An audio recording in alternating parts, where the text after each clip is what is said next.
Welcome back, everyone, to another episode of The Damage Report. I'm John Adarola. Big show today, starting with some drama brewing in the Democratic caucus in the House, and then proceeding into sort of weird territory.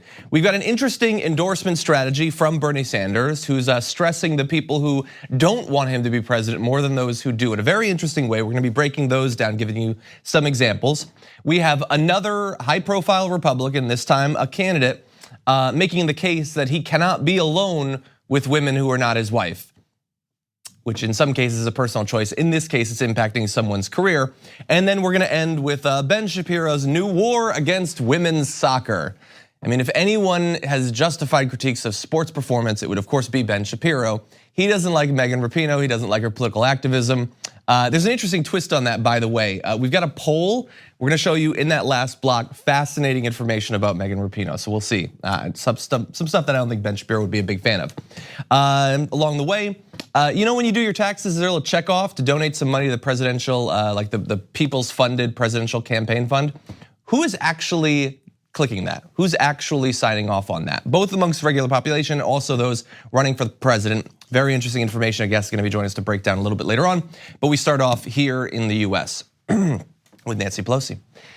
Nancy Pelosi does not want people in the Democratic caucus in the House criticizing each other. And she is going to deliver that message by criticizing members of her own caucus. She says, this is from, by the way, from the Washington Post, House Speaker Nancy Pelosi admonished Democrats for personally attacking one another, warning in a closed-door meeting Wednesday that the party's fracturing was jeopardizing its majority.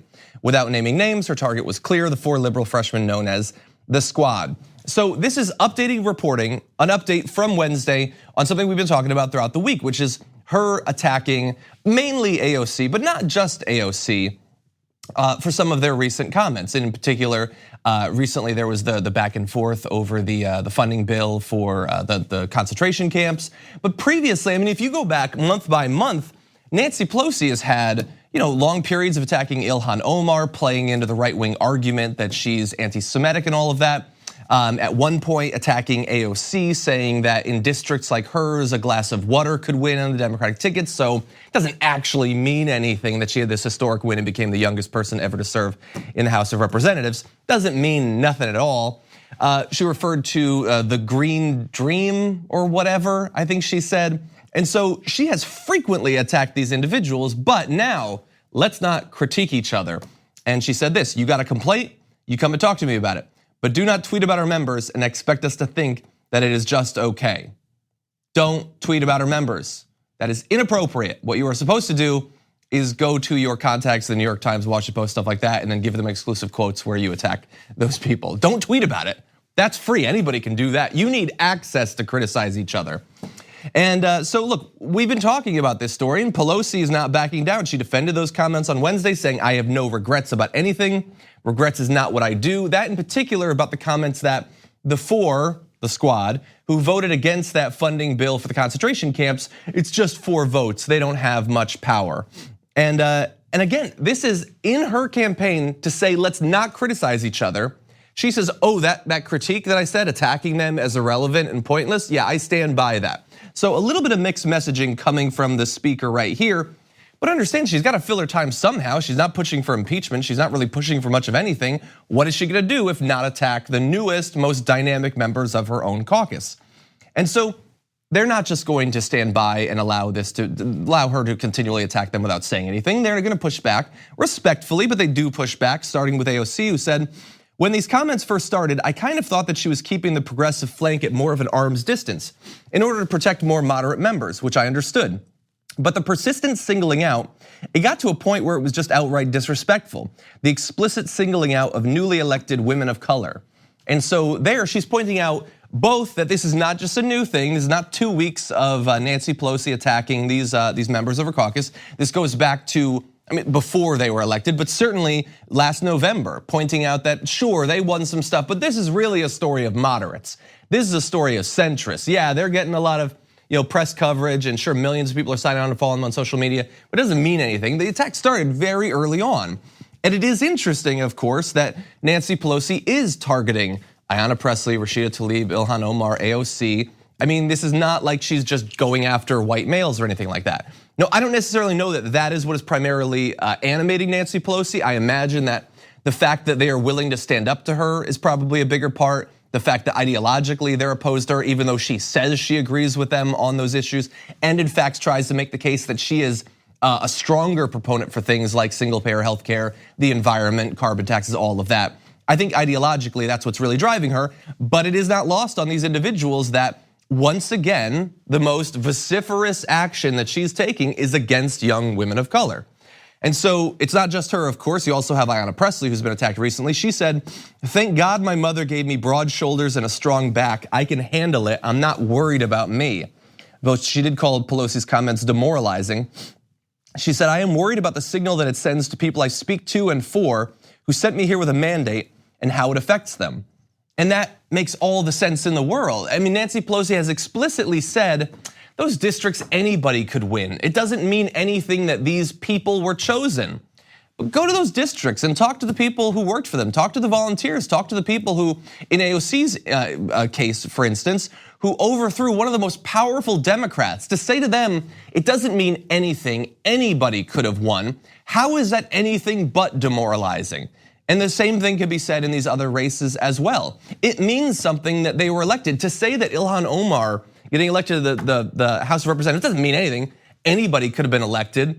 I mean, we would attack Donald Trump if he said that. We would attack Trump Jr. We would attack any Republican if they so aggressively, optionally, purposefully disrespected these individuals. We would attack them. And so we're not going to pull our punches just because it's Nancy Pelosi. If she thinks that she has some kind of immunity, either because she's the leader of the House Dems, because she's been around for a long time, no, there's no immunity whatsoever. We should attack her more forcefully because our standards should be that much higher for her.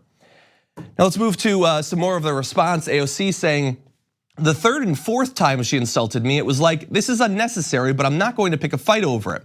Whatever, I'll be the punching bag if that's what they want me to be. But now people are telling the freshman to talk to Pelosi. She doesn't want to, however. AOC said, there hasn't really been a relationship, to be frank. It's difficult. So look at that. You have, at the time, perhaps still a 29-year-old member of the House of Representatives saying, look, if this woman who's been in the House for literally ever, if she needs me to be the punching bag, I will do that. At the same time that I'm the one driving national conversations about our immigration policy, our response to the climate breakdown, all of that, I will also allow myself to be the punching bag for our House leadership, if that's what required. If there's such children that they need someone like me to punch to seem strong and in charge, I'll do that. That's what she says. And yet, she tries through all of that to establish a relationship. This is being pitched in the media, and mostly by people who are trying to use it for their own purposes, like Fox News and stuff like that, to say that this is a feud, that they're both being unfair, they're both being catty. That's what Kellyanne Conway said. This is a cat fight between Pelosi and AOC. But it is anything but, because a cat fight requires two people to be sort of unfair or emotional or whatever. That's the vicious misogynistic stereotype. But here you have AOC, who's not only being responsible in all aspects of her career, but at the same time constantly extending a hand to try to have a relationship with Nancy Pelosi, a person who seems dead set on not understanding what AOC is about or why she was elected, what it says about the country, what it says about the Democratic Party, where it's going and where it should go. Nancy Pelosi does not want to understand that, and so she has rebuffed the advances of AOC in all cases. Now, we do have a little bit of update as of this morning on the prior comments. So we talked about AOC saying that she had been singling out newly elected women of color. So she was asked to follow up about that by Manu Raju, who tweeted, just asked AOC if she stands by her comment that Pelosi singles out women of color. AOC responded, well, I think it's really just pointing out a pattern, right? We're not talking just about progressives. It's singling out 4 individuals and knowing the media environment we're operating in, knowing the amount of death threats we get, knowing the amount of concentration of attention. I think it's worth asking why. And that's true. I mean, look, these 4 individuals, I think rightfully, like I just said, they drive a lot of the political conversation that we've had over the past 6 months or so. But it's not like they're the only progressives in the House or in government. The Congressional Progressive Caucus has a lot of other members. I mean, Ro Khanna is awesome. How often does Nancy Pelosi throw him under the bus? I mean, he occasionally commits the sin of working with Republicans on things like getting us out of the disastrous war in Yemen. Yet she's not bothered by that. I mean, he's pushing for the same policies that AOC and Ilhan Omar and Ayanna Pressley and all the rest are pushing for. And yet she's not going after Ro Khanna, there does seem to be something about these 4 women. I don't know exactly what it is. I don't know if it's a racial thing. I don't know if it's a gender thing. I don't know if it's a fact that they stood most forcefully up to her before she became Speaker of the House, especially with Ayanna Pressley saying as soon as she was elected that she wouldn't necessarily support Nancy Pelosi. Maybe it's just a personal thing where it's like, how dare you go against me? How dare you endanger my leadership of the party? Or perhaps it's the fact that, I mean, they're getting all this attention. They're getting people to follow what they're saying and doing. And Nancy Pelosi, who says that she has the strategy, she knows what needs to happen. Maybe she's not as confident inside. Maybe she gets that this strategy of not standing up to Donald Trump, not pushing on impeachment, and now effectively locking herself into a position where if there's any criticism of Donald Trump that gets too strong, she needs to push back against that because that makes the case in of itself for impeachment. She effectively has become a bit of a de facto defender of Donald Trump. She has to be, because she has said for the next year and a half, we cannot impeach, we can't talk about impeachment, it will doom us. And so anything that would lead to that conversation, she needs to push back against. That's the road that she has chosen for herself. These 4 women, they have chosen a different road. And possibly she's looking at that and thinking, man, I really wish I could be that. You know, I came into government with these big plans and I love to talk about how if you go into my basement, you're gonna find signs about single payer. But now where are the signs? You know, if she were to hold a sign today, what would it say? It would say protect Donald Trump, honestly, because that's the role that she fills. There's no positive agenda that's being pushed.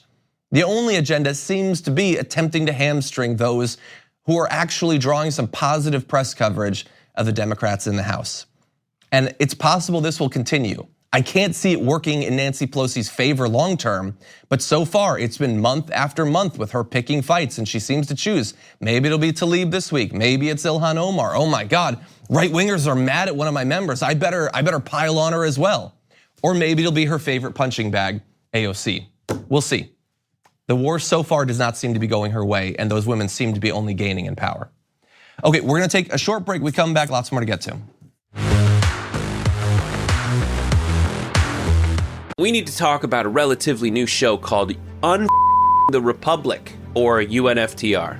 As a Young Turks fan, you already know that the government, the media, and corporations are constantly peddling lies that serve the interests of the rich and powerful.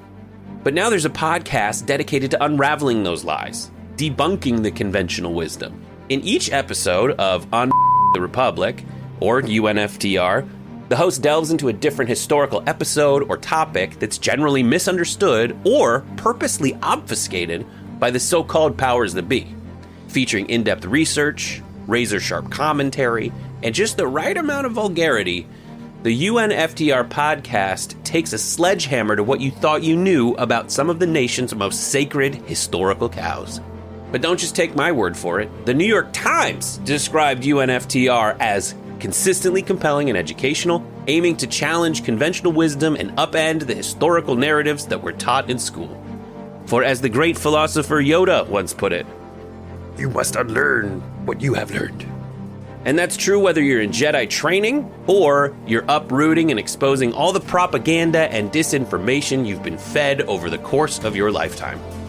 So search for UNFTR in your podcast app today and get ready to get informed, angered, and entertained all at the same time.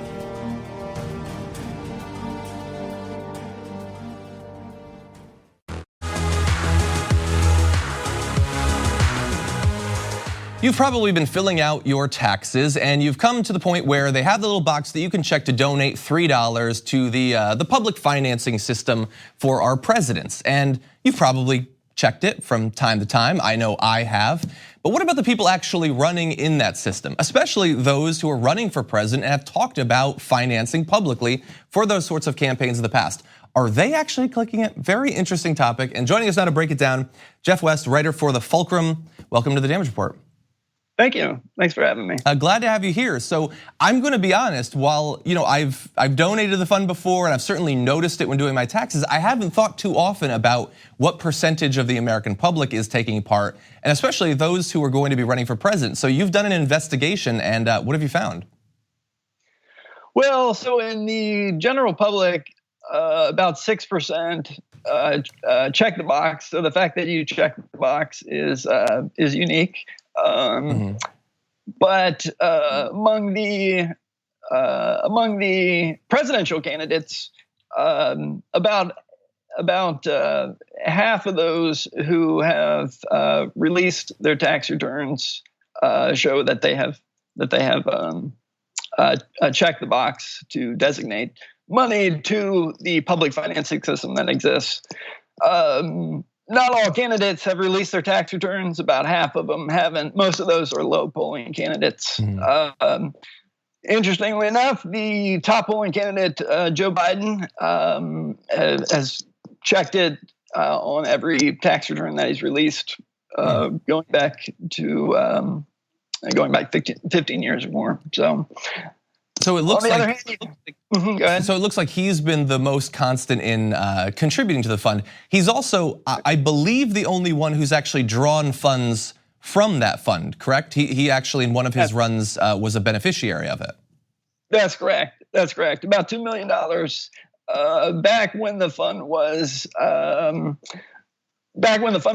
more active as far as helping presidential candidates.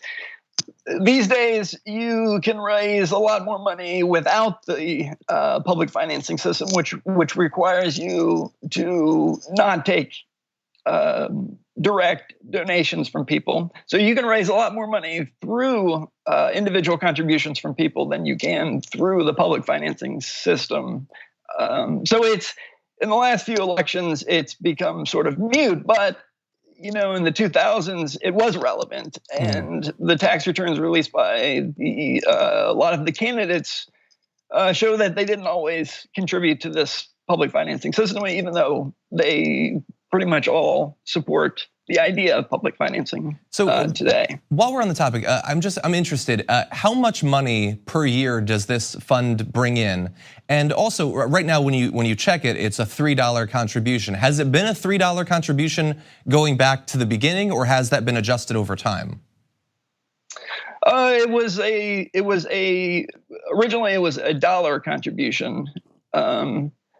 Interestingly enough, Congress was worried that the fund would dry up because so many people were using it, and this was in the late 70s, that they increased it to $3.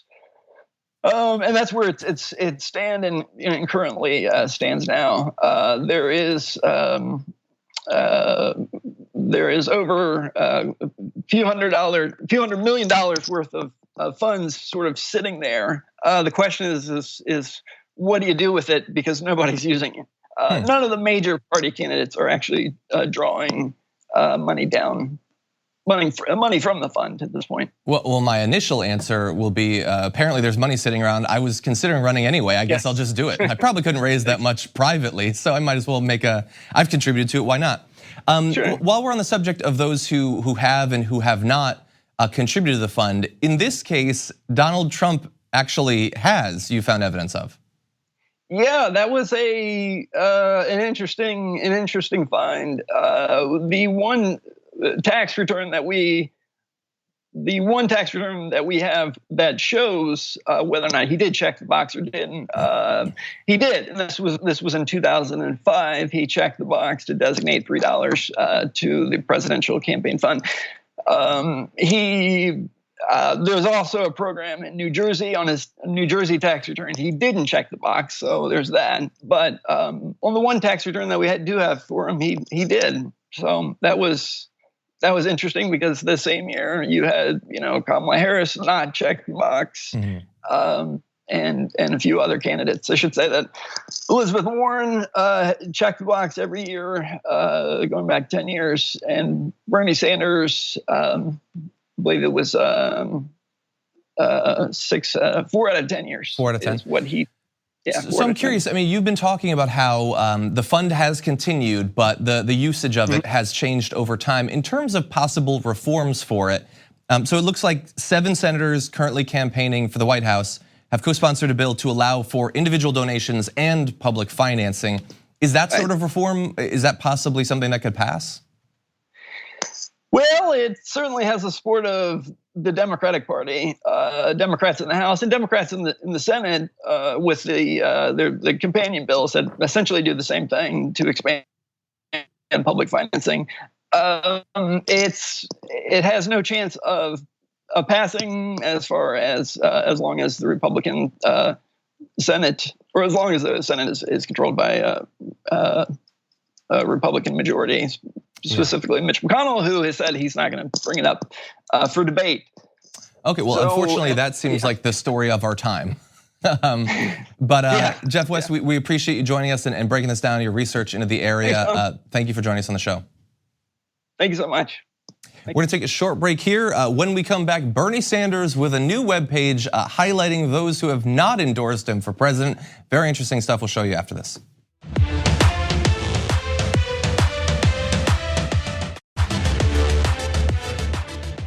If you go to pretty much any political candidate's website, you're gonna find the section that has the endorsements, the individuals and the groups who have said, this guy or girl is good, you should vote for them. But Bernie Sanders is going in a different direction. He quoted FDR by saying, I ask you to judge me by the enemies I have made. And so to that end, he has made a section of anti-endorsements where he's listed individuals who have spoken out against him, sometimes uniquely against him. They'll accept any other Democratic candidate except Bernie Sanders. He's listed what they've said and also why you might not necessarily want to agree with these individuals. So we're gonna go through a few of them, although you should definitely go to the website and see more. First, you have Haim Saban. So this is a billionaire. You're gonna notice that a lot of them are billionaires. But he spent millions of dollars contributing to candidates and effectively buying their support. He's also in the past called for the bombing of Iran in 2014, attacked President Obama's attempts to bring peace to the Middle East, and attacked senators for urging humanitarian aid to the Gaza Strip.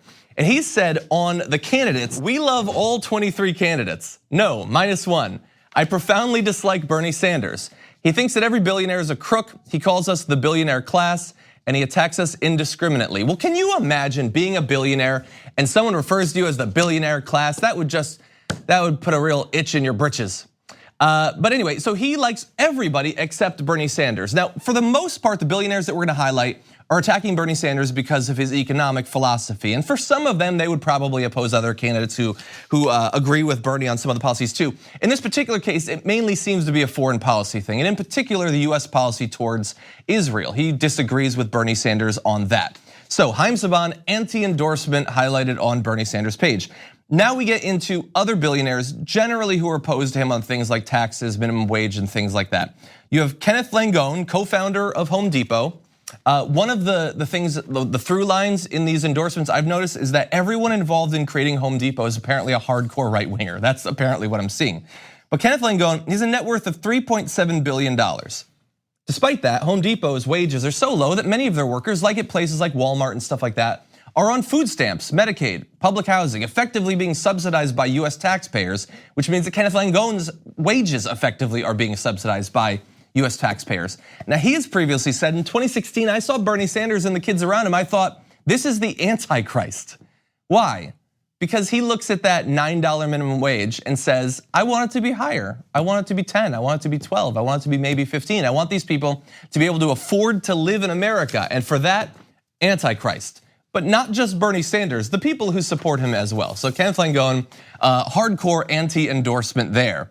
You have billionaires like Andy Puzder saying all these proposals, Sanders proposals, they're just going to kill the growth. I mean, this is a guy who has gotten rich, fat, and happy off of the policies of people like Trump and George Bush, but also Obama and Bill Clinton too. And the fact that minimum wage has been kept so low, things like protections, like the access of unions to collective bargaining, overtime rules, all of those things have been effectively kept in a way that denies the full access and participation in the economy to the American workers. That's a thing that's worked for him. And so I sort of get it. I get why he wouldn't like Bernie Sanders, but I also get why a lot of people might be interested in the fact that this guy doesn't like Bernie Sanders and might want to learn a little bit more about Sanders' agenda. Lloyd Blankfein, former CEO of Goldman Sachs, turns out not a big Sanders supporter, saying on Bernie's candidacy, it has the potential to be a dangerous moment. Now look at that. Lloyd Blankfein says that Bernie Sanders' run is a dangerous moment. This is a guy who benefited massively from the Great Recession. Huge bailout from the Federal Reserve and the Treasury Department. Obviously his former corporation has been stabilized because of that. Him and other executives have made off like bandits as a result of that. No accountability whatsoever for the crisis. They've become even wealthier as a result of it. and he says that Bernie Sanders, the one who wants to give money back to the people, that's the dangerous moment for America. You got people like Alan Greenspan, probably not surprising, the former Federal Reserve Chairman, not a big fan of Bernie Sanders. He says, remember the basic problem of inequality is the fact that people are born that way. He said that on Fox Business. I don't know what the point he's making that is. Yes, people are born into economic inequality, and thus it is on us, our political and economic system, to help to fix that. We can simply stand by and watch it, as some people do quite well because of the way the system is made, and others languish in poverty and suffering for the entirety of their lives. I guess we could do that, and I guess that's what he's supporting. I don't think that's necessarily the best path forward for American workers or for our country at large. So Alan Greenspan, I would be happy to have him oppose the damage report as well as Bernie Sanders. But those, some of these are not surprising really. But then you have groups like Third Way. So this is a centrist think tank. It's been around for a while. It wants to make sure that we put up the weakest candidates possible. Now, from their point of view, it's because those have the best chance of winning. They're dead wrong on that. They're 100% wrong, and they will never learn because they have backed any number of horrific candidates, not just for president, but representatives and especially in the Senate, that have just gone down in flames, running weak candidacies that will never inspire anyone by attempting to say, hey, that Republican, he's kind of mean, right? Well, I'll do most of what he'll do, but I won't be mean while doing it. Vote for me. That's what they're pushing for effectively. And so no, they don't want Bernie Sanders, of course not. They say Bernie Sanders is an existential threat to the future of the Democratic Party. And what I love about that is I agree to the current state of the Democratic Party, but a better Democratic Party that will not only be more electorally successful, but also deliver for the people that the Democratic Party has said for 50 years, 100 years, even longer, that they are there for. It'll be a far better party. And so yes, it's an existential threat. Yes, in the words of Lloyd Blankfein, it's a dangerous moment, but not for America and not for the American people. It's dangerous for those who have been benefiting from the way things are. Now, some of those are benefiting economically, like this long list of billionaires, but some, like Third Way and the contractors and the consultants on all these campaigns, they've loved the way things have gone.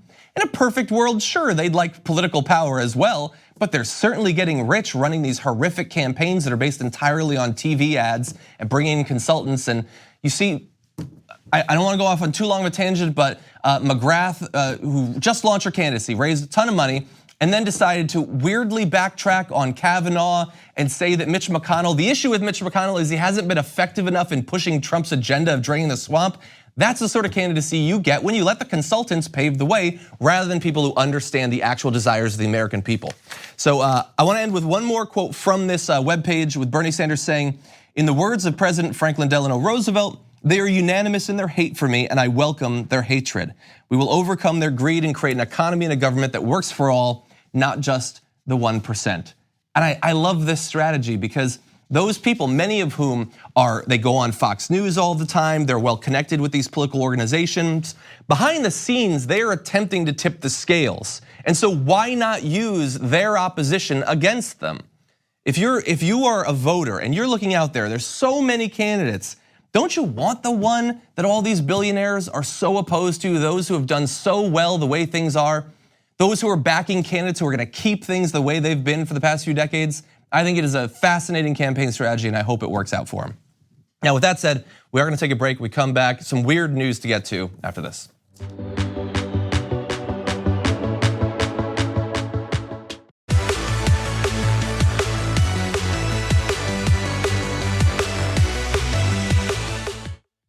There are already tons of comparisons on a day-to-day basis between American politics and The Handmaid's Tale, so I'm not gonna do that. I'm just gonna talk about this story and you can draw whatever conclusions you want. And it has to do with a female journalist who was attempting to do a ride-along on a political candidacy who found herself running up against some particular religious-based opposition to her being there. So this is Larison Campbell of Mississippi Today who wrote, in recent weeks, in an attempt to better inform readers about candidates in the upcoming Republican gubernatorial primary, Mississippi Today has asked to shadow each contender seeking the GOP nomination. Two candidates agreed, they note. The other candidate, State Representative Robert Foster, declined, however, because I am a woman. Now, lest you believe that that's just her assuming that's why, no, it was very clear. Colton Robison, Foster's campaign director, said a male colleague would need to accompany this reporter on an upcoming 15-hour campaign trip because they believe the optics of the candidate with a woman, even a working reporter, could be used in a smear campaign to insinuate an extramarital affair. This despite Larison Campbell's offering to wear a Mississippi Today press badge in plain view at all times. And so the only reason you think that people will think I'm having an improper relationship with your candidate is because I'm a woman, she says, and she's 100% right. The campaign told her they simply can't risk it. So think about that. This is not like living at his place for a few months or something. This is going on a 1 to 2 day trip, identified as a member of the press, probably surrounded by other members of the press at official events. And their argument is that because there might be trackers, these people who go along from rival campaigns and film what's going on, that they would take a photo that by its very nature, because it involves him, a man, and Larison Campbell, a woman, that would tank their candidacy. And they go back and forth with members of the campaign saying, we wouldn't have, the primary's too soon, we wouldn't have time to respond to it. It would just wreck us.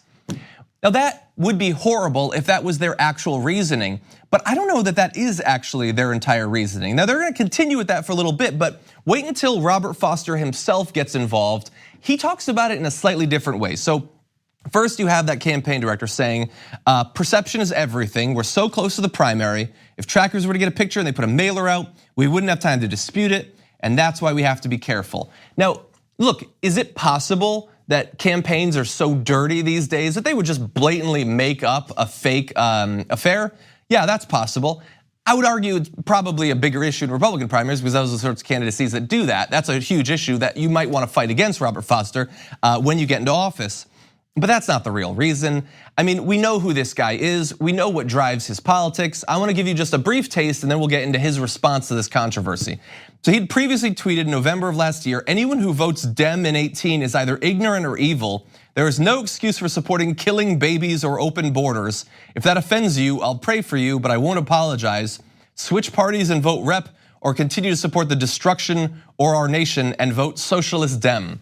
So there you have an awesome mix that really is the Republican Party in the modern era. It's this weird mix of sort of quasi-religious sentiment that's applied only to conservative principles, declaring that the entirety of the Democratic Party is socialist, even though the vast majority of those in leadership are fighting against anything even moving in that direction, and implying fake things there. He's supporting the conspiracy theory that Democrats support birthing a baby and then killing it, or making the borders entirely open. So that's who he is. He's a guy driven by fake right-wing Christian thought, willing to lie about his political opponents.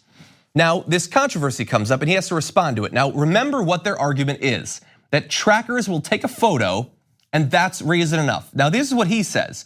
Before our decision to run, my wife and I made a commitment to follow the Billy Graham rule, which is to avoid any situation that may evoke suspicion or compromise of our marriage.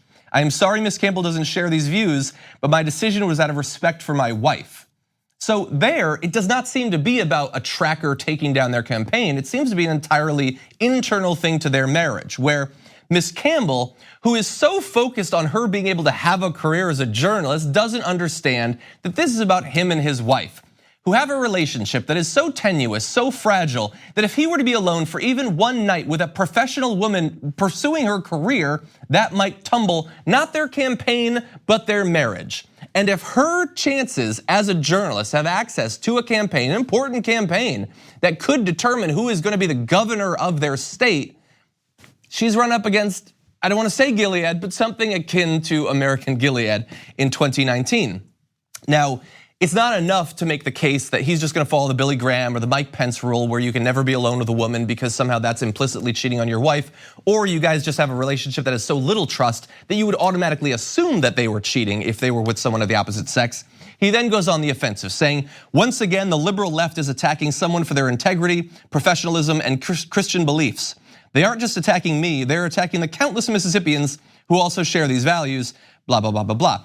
I'm going to make the case, now I'm not from Mississippi, I'm not sure I've ever been there. I don't think the majority of Mississippians believe that if you're married, you're not allowed to be alone with someone of the opposite sex. I think that that is a slur against good thinking Mississippians who are stronger than that emotionally and psychologically in their relationships. And look at that, he says the liberal left is attacking someone for their integrity, professionalism, and Christian beliefs. This is not a Christian belief. Now, it's a belief that some Christians have, but it's not like the Sermon on the Mount was about, hey, everybody, don't stand too close. Hey, you're next to a woman, back up, get back. That's not what he was really talking about. Integrity, professionalism. She has integrity, she has professionalism. As a professional journalist, you don't care about that. You don't care about that at all. Your religious beliefs are not just about you and your relationship. They're not rights that you should have. They're about things that you should exercise on other people, literally banning them from covering your candidacy if they have committed the sin of having a vagina. That's what it is. There's no integrity there. You're literally the only person in this story without any integrity. And yet, of course, he's going to go on the attack. And he continues. As I anticipated, the liberal left lost their minds over the fact I chose not to be alone with another woman. They can't believe that even in 2019, someone still values their relationship with their wife and upholds their Christian faith. Look, he's married. So technically, he's got more relationship cred than I do. But I'm engaged now. And if I thought the only way that I could value my fiance was to literally never be alone with a woman, that's trouble. That's trouble for my marriage. That's trouble for me. That's trouble for my mental state. Right now, Edwin, thank you for being a man. Because if you were a woman right now, I would be disrespecting my fiance. There are some women in the control room right now. Skip, get between me and them. I want to show respect to my wife. Now, fiance, I understand that some people are gonna find this to be offensive, everything that I'm saying, that I'm not being compassionate enough. But the thing is, again, we're not talking about something that is about you or your relationship. That's what they wanna pitch it as. But when you're banning people from doing their job, when you're literally blocking people from knowing what's going on in your political candidacy, not in your attempt to become a pastor, but your attempt to become the governor of a state, that has nothing to do with your religion. It has nothing to do with your relationship. It has everything to do with you thinking that democracy and media access is contingent on whatever you want it to be in that particular moment. And it's not. That's not what American democracy is about. We are not a religious state, and our media access is not dependent on you thinking that it fits in with whatever particular sect of religion you happen to be a part of. If you want to practice that in your own relationship, you can do that. I'm worried for you, but you could do that. That's your right as an American. But when you start saying that Larison Campbell can't do her job, then I have to do my job, which is attack you and probably try to stop you from getting a new job as the governor of Mississippi. I could say more. There were some great responses on Twitter. I'm not gonna go through them, especially because there's some swears and I don't want them to slip through. But anyway, lots more to get to. On the other side, Megan Rapinoe, she's a new target of Ben Shapiro, who is even more screechy and annoying than usual. After this.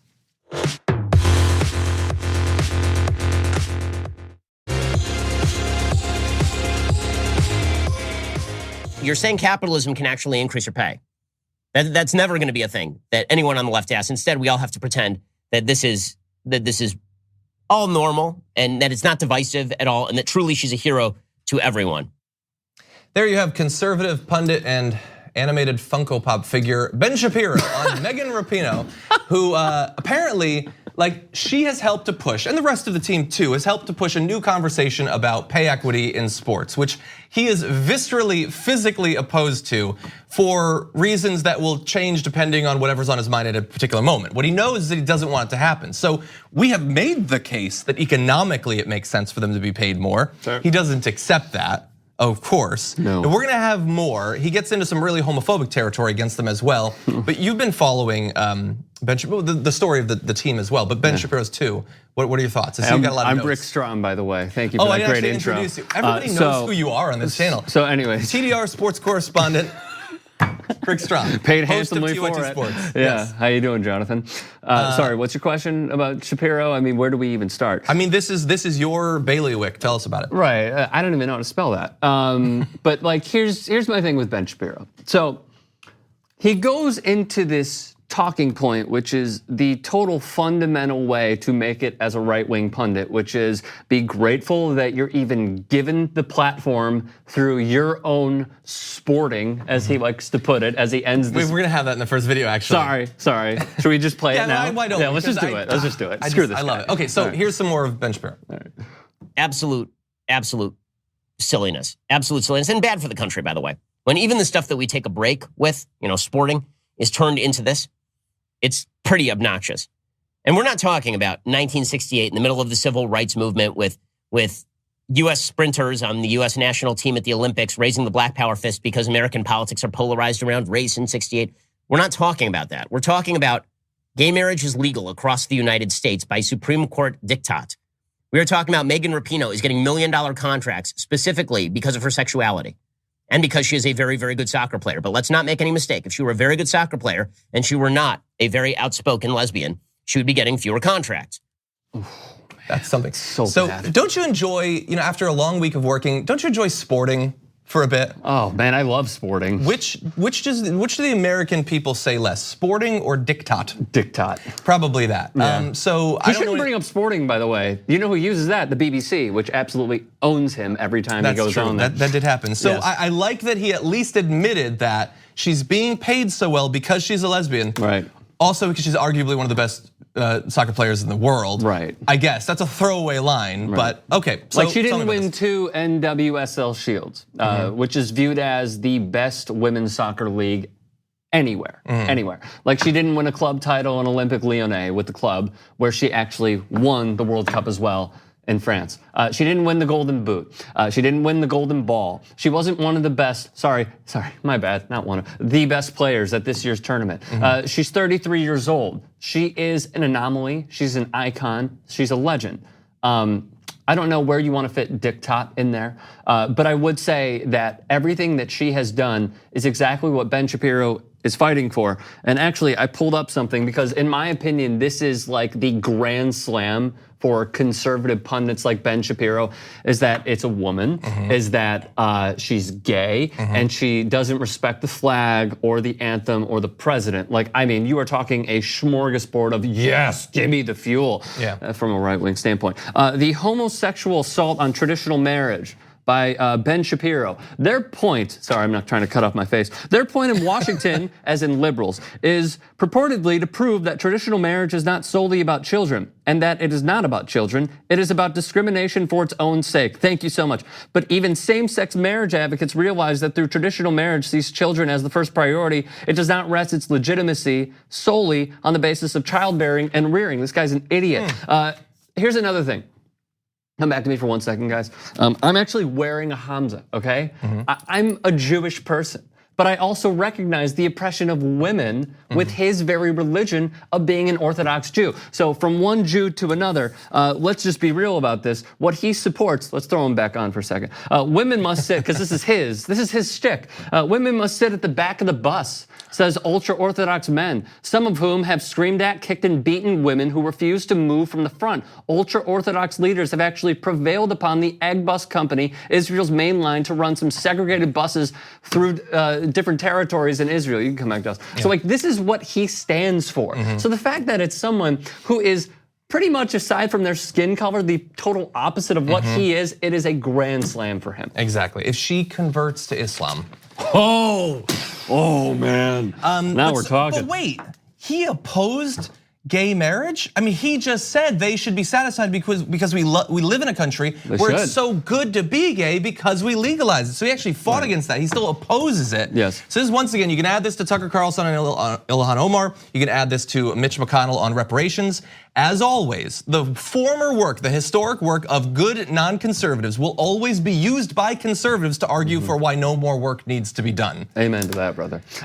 Another very, very quick point. She's really good at soccer.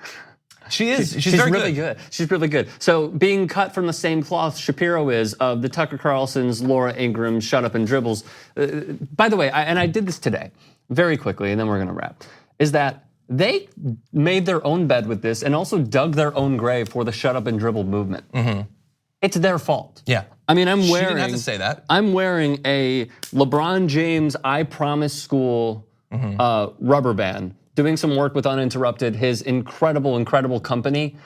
Blame yourselves for this. Yeah. Blame all of you and your own line of thinking, because you tried to marginalize people, okay? You tried to marginalize them by being like, no, you're only good as a contract. You're only as good as how you dribble a basketball or kick a football or whatever. Those days are long gone. Thanks to you guys. Yeah, exactly. Yeah, stay in your lane. If you're an athlete, don't get involved in politics. Politics is for the reality TV stars, the professionals, okay? Yeah, Yeah, and I'll just mention this again, just because we don't have to talk about Ben Shapiro, but I will here. He is a guy who has attempted to accrue a reputation as being founded in logic and reason. He's the logic guy, and yet there he is ranting based entirely on religious dogma that he was propagandized into as a kid, that he, as an adult, can't see past, can't overcome. His hatred for women, his hatred for the LGBTQ community, that's what defines his commentary. Thank you so much for joining us. Oh, thank you. It's good to have you here. Thank you. I look forward to more sporting. You will. See you tomorrow, everybody.